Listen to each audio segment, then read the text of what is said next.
Can Penn State win 10 games this season? Let's take a look at that in this video. I know some sports analysts out there have been saying that they think Penn State can win 10 games this season because they do have a pretty favorable schedule. In fact, I think they have probably one of the easiest schedules in all of the Big Ten. And now, as you can probably tell by the shirt that I'm wearing, you can presume that I am a Penn State fan, and that is correct. I am a Penn State fan. So I'm going to go over their schedule here, and I'm going to provide my thoughts on the path to possibly winning those 10 games. So stay tuned to the end of the video, and I will reveal my prediction for this season.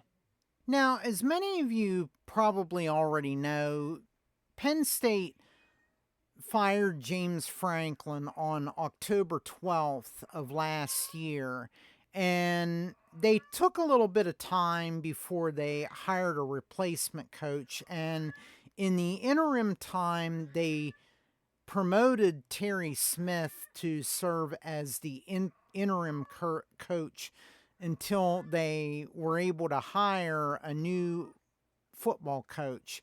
And in the after the regular season was over with, Penn State hired Matt Campbell from Iowa State.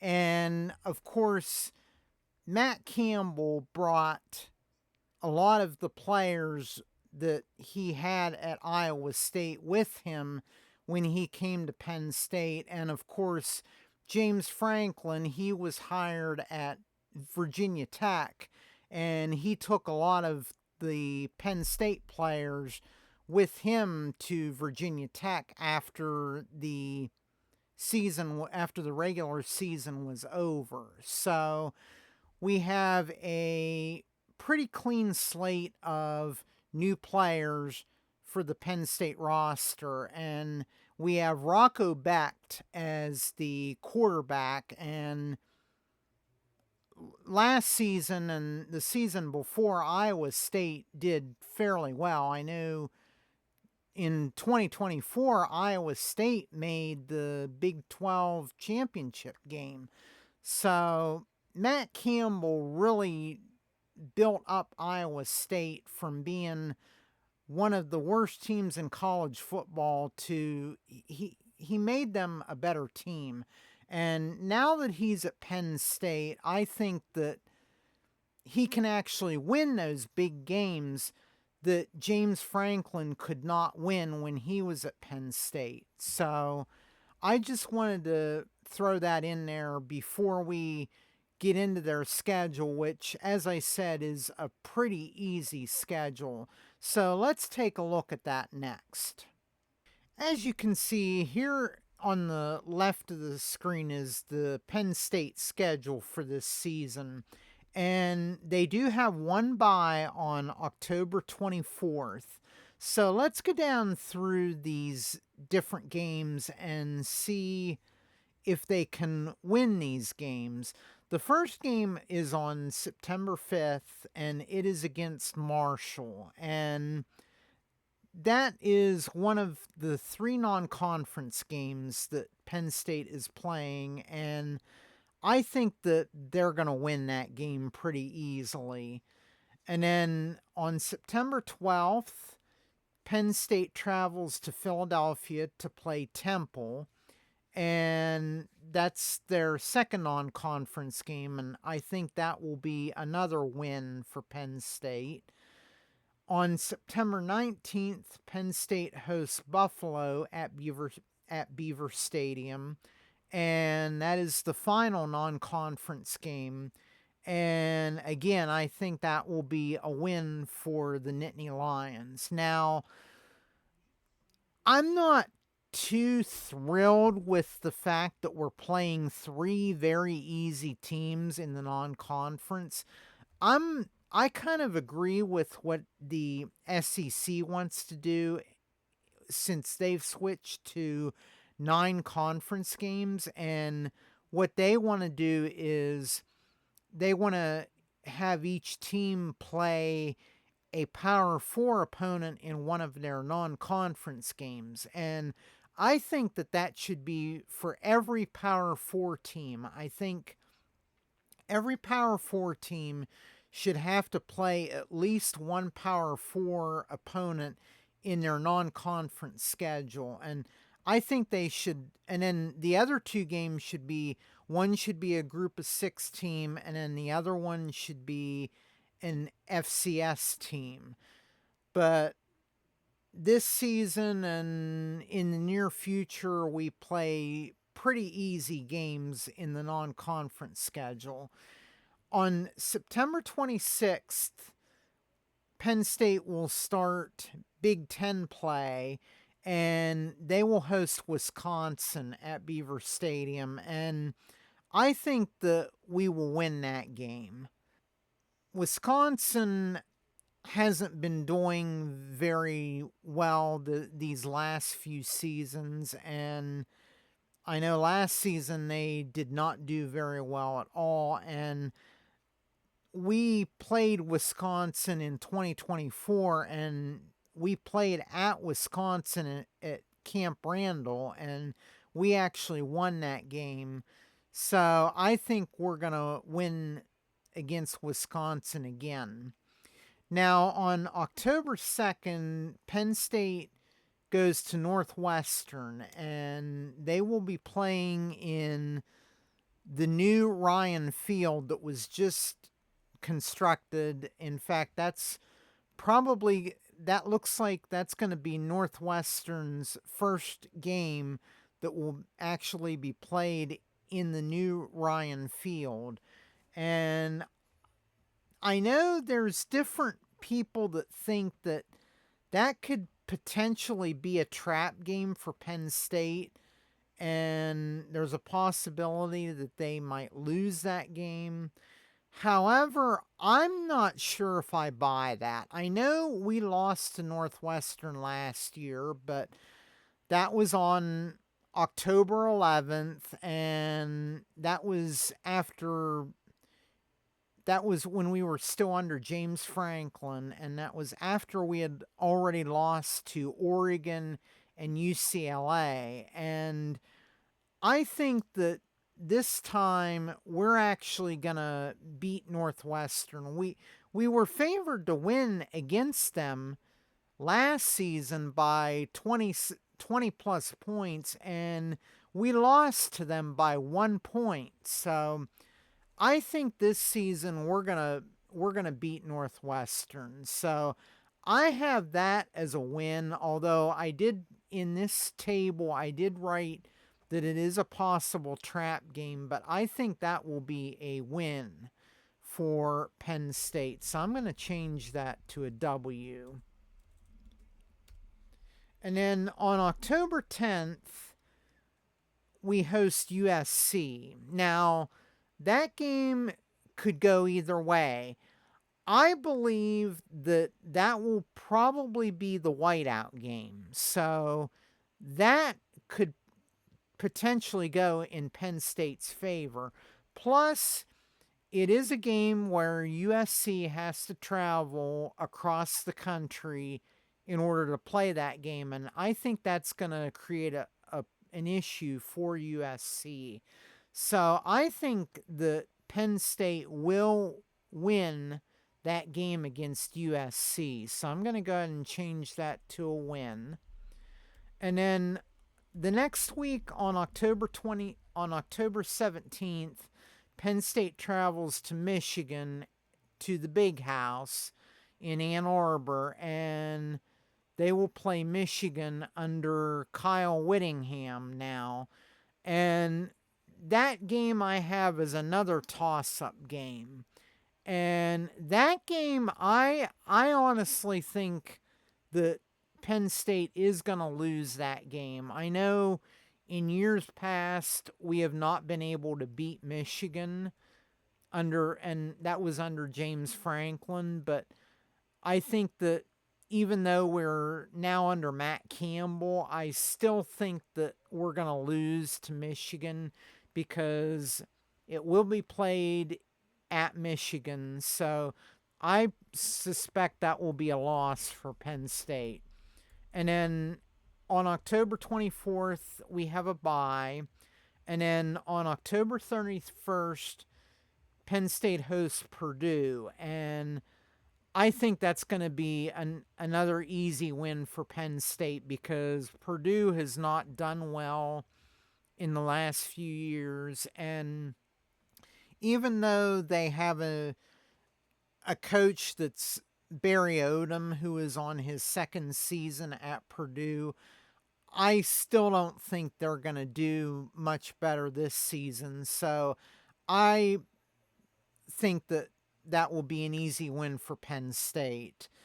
On November 7th, Penn State will travel to Seattle, to Washington, and to Husky Stadium. And I have that as another toss-up game. Now, that game I think is definitely could go either way. I think Washington could win that game, and I also think that Penn State could win that game. But for the sake of this, I'm going to go ahead and say that Penn State loses that game. If they do win that game, that will be great because then I think we could possibly go 11-1 if we do win against Washington. Now, on November 14th, Penn State hosts Minnesota, and again, I put that as another possible trap game because 2 years ago in 2024, Penn State played Minnesota at Minnesota, and we only won that game, I think, I know it was by one score. So I don't know. I don't remember how many points. I think it was by 1 point, I think, that we beat Minnesota by. And I say never underestimate Minnesota because they have PJ Fleck as their coach, and he seems to be a pretty solid coach, and he has a way sometimes of winning games for Minnesota. So that's why I list that as a possible trap game. However, it is played at Beaver Stadium, so I think that Penn State will actually win that game. So I'm going to go ahead and change that to a win for Penn State. And then on November 21st, Penn State hosts Rutgers. And I think that's going to be another win for Penn State. I know last season we played Rutgers in Piscataway, New Jersey, and that game was pretty competitive. And now Penn State had already fired James Franklin, so we were under Terry Smith as the interim coach for that Rutgers game, and that game was pretty competitive. So, however, I think that with this being a home game for Penn State, that's going to give us an advantage over Rutgers. So I think that we're going to win against Rutgers. And then on November 28th, we travel to College Park to Maryland, and we play the Maryland Terrapins. Maryland has not been doing very well over the last few years, and their coach is Mike Locksley, and there's a possibility that if Maryland does not do very well at the start of the season, there's a possibility that Mike Locksley could be fired. So if that happens, then I think that will definitely be a win for Penn State. But even if Mike Locksley is still the coach at Maryland on November 28th, I still think that we're going to beat Maryland. I know there's analysts out there who think Maryland's going to beat us, but again, I don't buy that. I don't think Maryland is as good as Penn State, so I think that we're going to beat Maryland. So that would actually put them at 10-2 if they win all the games that I said that they're going to win. So, and they would lose 2 games. So, but I think they also have the potential to go 11-1. If they don't win 10 games, I think the 9-3 would be another possibility for Penn State. I mean, they could lose to USC at home, or they could lose to Minnesota or Northwestern, but I think that they're going to win all their other games. So those 2 trap games might be a possible loss for Penn State, but I still think that they're going to win in those games. So I'm going to predict that Penn State's going to go 10-2 this season. Now, if they go 10-2, that does put them in the that could put them in the discussion for a possible slot in the college football playoffs. However, that's not a guarantee that they're going to get in, because I know last season there were several teams that had 10-2 records or 11-1 records even, and they did not make the playoffs. Like, for example, Notre Dame. They were 10-2 last season, and they missed the playoffs mainly because they lost to Miami early in the season, and the college football playoff committee felt that Miami should be ranked higher than Notre Dame, being that they beat them. So that's how Notre Dame missed the playoff last year. And of course, I don't like the reaction that they made whenever they found out that they were not going to make the playoffs. I think that their decision to decline playing a bowl game was a bit childish, but I think that Notre Dame needs to. I think they need to act more like adults. And I also think that Notre Dame needs to join a conference.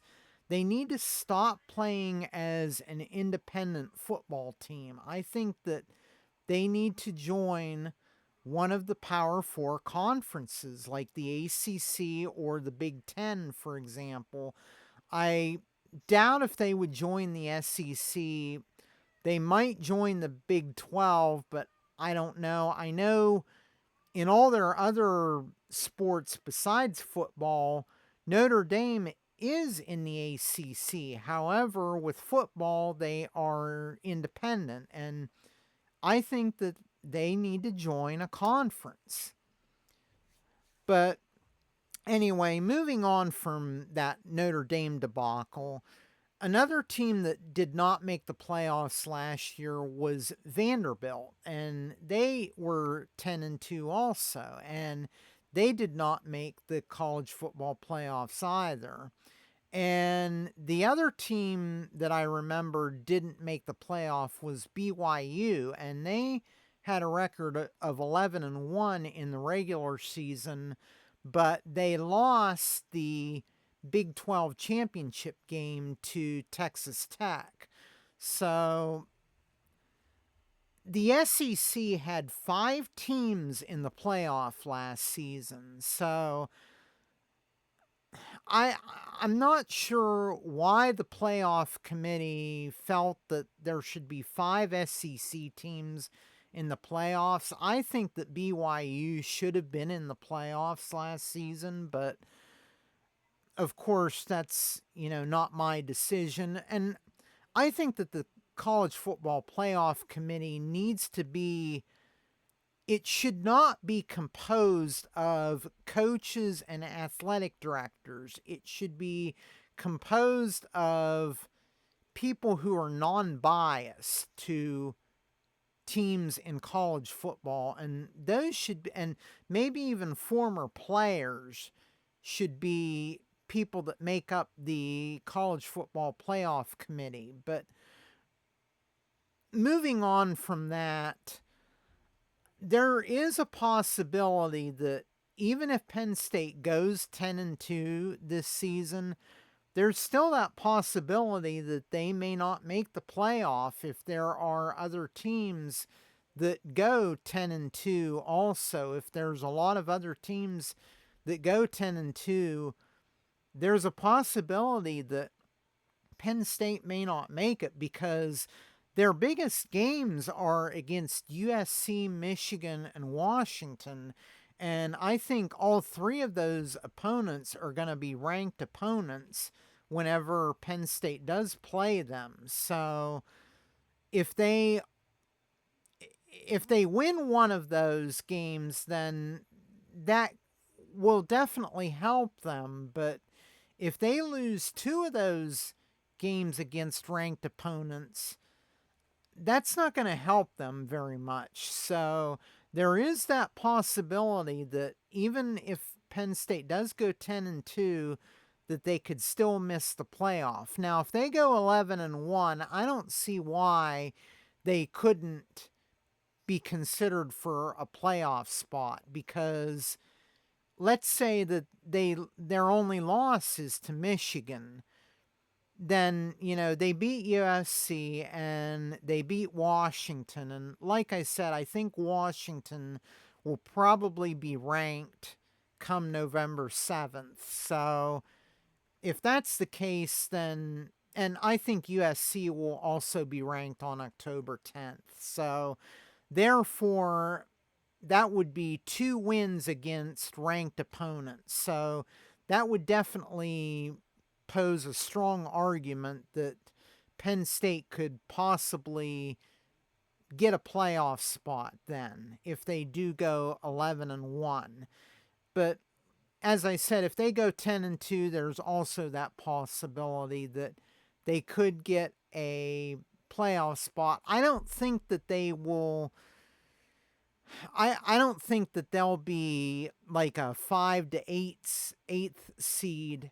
I think that they will more likely be like a lower seed, like 9, 10, 11, or 12, and therefore they will not host the playoff game. They will actually have to travel to whoever hosts the playoff game, but there is that possibility that they could make the playoffs. So my prediction is going to be that Penn State will go 10-2 this season. That's going to conclude this video.